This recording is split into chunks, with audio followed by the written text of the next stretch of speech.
Psaume chapitre 37. Nous commençons au verset 1. Ne t'irrite pas contre les méchants, n'envie pas ceux qui font le mal, car ils sont fauchés aussi vite que l'herbe, et ils se flétrissent comme le gazon vert. Confie-toi en l'Éternel, pratique le bien. Aie le pays pour demeure et la fidélité pour pâture. Fais de l'Éternel tes délices, et il te donnera ce que ton cœur désire. Fais de l'Éternel tes délices, et il te donnera ce que ton cœur désire. Ne porte pas de regard sur ceux qui font le mal. N'envie pas ceux qui s'enrichissent. Et il ne faut pas avoir de la haine pour ceux qui font le mal. Mais confie-toi à l'Éternel. Regarde à l'Éternel. Espère en lui. Fais sa volonté. Et lui, il connaît ce qui te manque. Et celui qui comble les manquements, il comblera ton manquement. Confie-toi à l'Éternel. Tel que le Seigneur dit dans 2 Chroniques 20. Confiez-vous à l'Éternel. Confiez-vous à ses serviteurs et vous réussirez.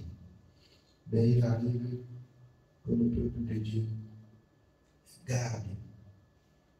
La confidence, c'est quoi? C'est quand on est dépassé dans des situations et que on va vers le serviteur pour avoir un débouché, à savoir comment on peut s'en prendre sur telle ou telle autre situation. Mais tous sont des prophètes, tous sont ceux qui connaissent, et ainsi, le Seigneur dit dans Osée 4:6, mon peuple est détruit parce qu'il manque de sagesse, puisqu'ils n'ont pas assisté à la table de mon conseil. Croyez-vous que Dieu parle de l'assistance de la table de son conseil juste quand on vient dans sa maison? Non. C'est quand vous avez pris en considération. Alors, dans des situations, quand vous vous conduisez vers l'homme de Dieu, dites-vous que Seigneur, je suis en train de mettre tes paroles en pratique. Et ici, je voudrais que tu me parles. Dans le livre d'Ézéchiel 14, avec le mal qu'on médite dans le cœur, ce peuple se retourne vers l'Éternel. Il garde dans le cœur les choses qu'il a fait tomber. Et ainsi, il consulte le prophète de parler, que Dieu parle par son prophète de leur part. Que Dieu dit, je ne leur parlerai pas. Sachez que votre attitude même peut faire en sorte que vous vous approchez pour prendre conseil dans des situations et Dieu ne permet pas que j'ai même le fil de ce que vous voulez savoir. Ainsi, vous allez croire que Dieu ne parle pas. Non, Dieu parle. C'est à cause de notre incrédulité. C'est à cause de notre incrédulité qu'on peut demander quelque chose et se diriger même vers l'homme de Dieu et qu'on n'a pas la suite parce qu'on est incrédule. Confiez-vous à l'Éternel. Se confier à l'Éternel, c'est ouvrir son cœur et faire tout selon la parole de l'Éternel, sachant qu'en retour, Dieu, celui-là qui nous a appelés, alors des ténèbres à son admirable lumière, il ne délaisse pas, il n'abandonne pas, mais il veille afin que la parole de sa bouche s'accomplisse. Oui, bien, on continue. Recommande ton sort à l'Éternel, mets en lui ta confiance et il agira. Recommande ton sort à l'Éternel. Le sort, généralement, vous connaissez ce que c'est que le sort. C'est dans des moments de difficulté. C'est dans des moments où vous êtes bien-aimé, tourmenté ou troublé, éprouvé. Recommande ton sort. Il s'agit ici, selon Ecclésiaste 7:14, du fait que vous avez réfléchi et vous voyez que vous ne vous reprochez de rien. Vous pouvez recommander la situation à l'Éternel. Mais plusieurs ressentent dans leur cœur reprocher et repris. Mais ils recommandent le sort à l'Éternel.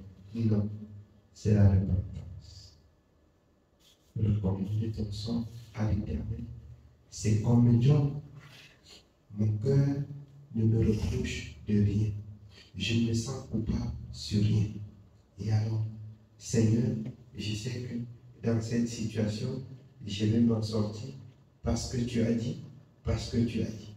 Mais si ton cœur te reproche, à un moment le cœur reproche même, on fait semblant de quitter l'affaire vite que ça ne vient même pas dans ton esprit. Mais c'est ça. Mais la plaie, elle est douloureuse. Elle est là. Fais semblant d'oublier, c'est écrit devant Dieu. J'exhorte le peuple de Dieu, que le peuple de Dieu se confie à l'Éternel. Ne vous confiez pas aux hommes. Alors, vous pouvez encore vous confier aux serviteurs de l'Éternel, sous l'ordre de l'Éternel. Ne vous confiez pas aux hommes. Confiez-vous à l'Éternel. Faites connaître vos besoins à l'Éternel.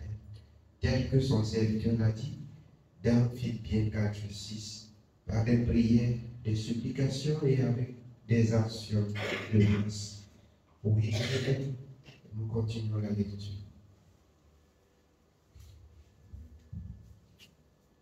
Il fera paraître ta justice comme la lumière et ton droit comme le soleil à son midi.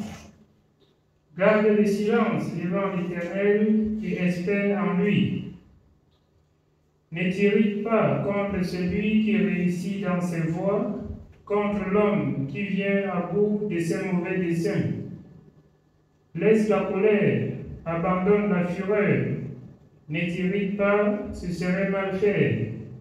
Car les méchants seront retranchés, et ceux qui espèrent en l'Éternel posséderont le pays. Encore un peu de temps, et le méchant n'est plus.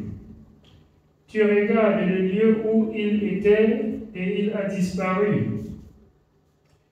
Les misérables possèdent le pays, et ils jouissent abondamment de la paix. Les méchants forment des projets contre le juste, et ils grincent les dents contre lui. Le Seigneur se rit du méchant, car il voit que son jour arrive. On ne peut pas s'attaquer au juste et on s'en sort. Vous vous attaquez au juste, peut-être la fin de votre vie approche. Vous pouvez mourir comme un rien du tout. Parce que vous vous attaquez à quelqu'un qui est juste. Vous vous attaquez à un juste, vous pouvez mourir. Et par moments, Dieu fait des signes et des prodiges aux yeux des enfants de Dieu pour leur montrer quel amour il a pour vous. Je l'ai dit encore, vous pouvez seulement mal réfléchir. Alors, vous égarez quelque chose.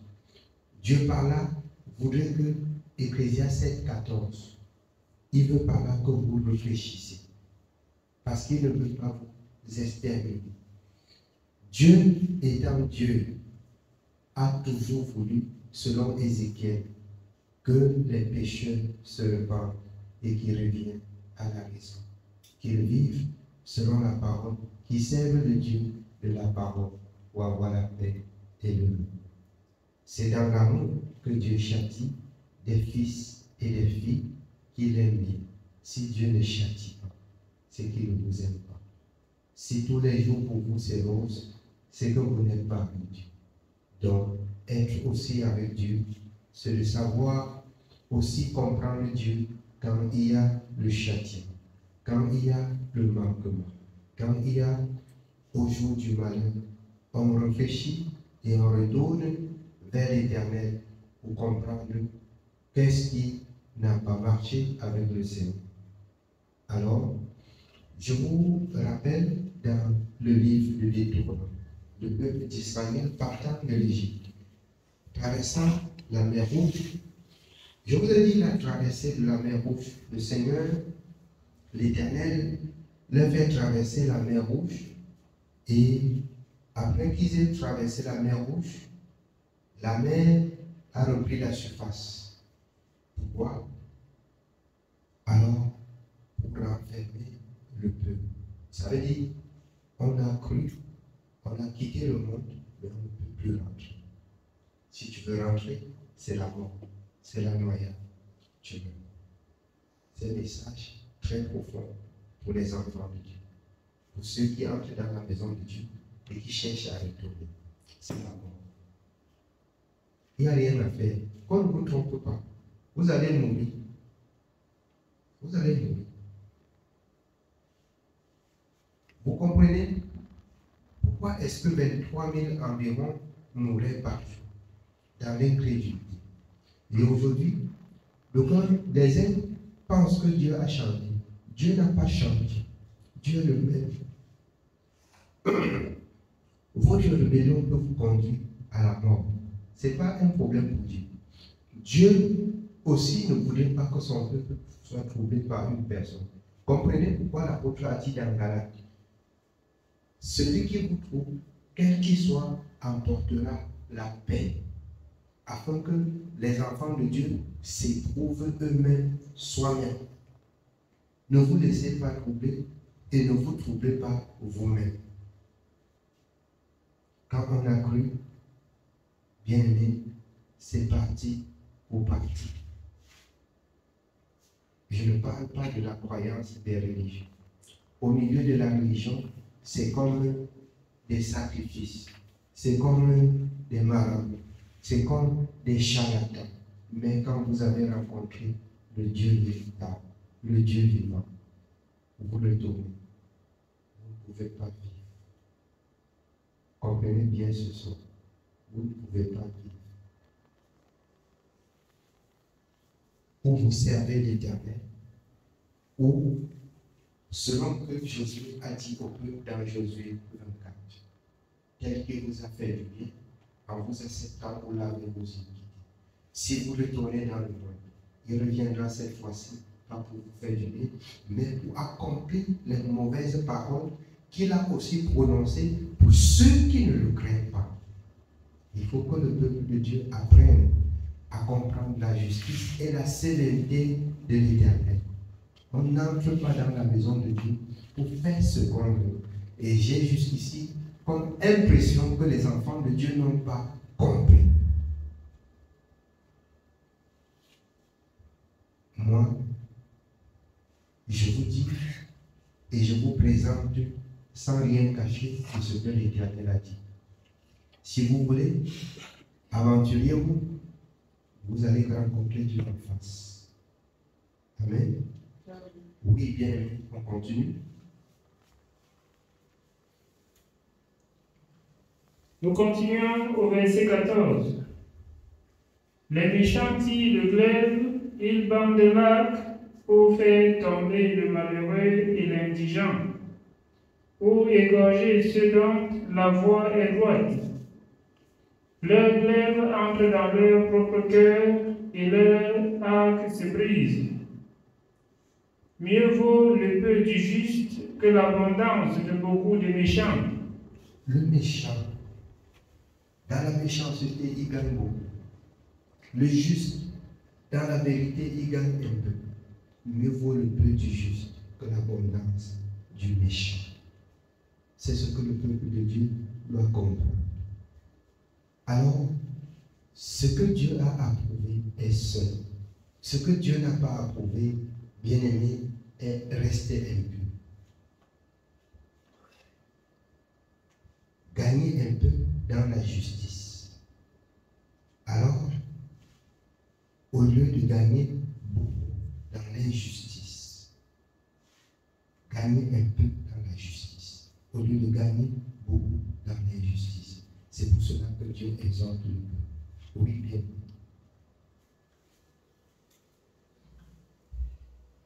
Car les pleins de méchants se rendent brisés, mais l'Éternel soutient les justes. L'Éternel connaît les jours des hommes intègres et leur héritage dure à jamais. Les hommes intègres, Ils ont l'héritage qui dure à jamais. Qui dure à jamais. L'héritage des hommes internes dure à jamais. Oui. Ils ne sont pas confondus au temps du malheur. Le malheur approche le juste, mais l'Éternel en délivre tout. Ils ne sont pas confondus au temps du malheur. Le malheur peut atteindre le juste, mais l'Éternel en délivre toujours. Oui. Et ils sont rassasiés au jour de la famine. Mais les méchants périssent et les ennemis de l'Éternel comme les plus beaux pâturages. Ils s'évanouissent en fumée. Le méchant emprunte et il ne rend pas. Le juste est compatissant et il donne. Car ceux que bénit l'Éternel possèdent le pays, et ceux qu'il maudit sont retranchés. Ceux que bénissent l'Éternel possèdent le pays. Amen. Nous n'allons pas lire tout le chapitre. Nous allons nous arrêter là et passer à autre chose pour acheter le temps. Que Dieu soit béni.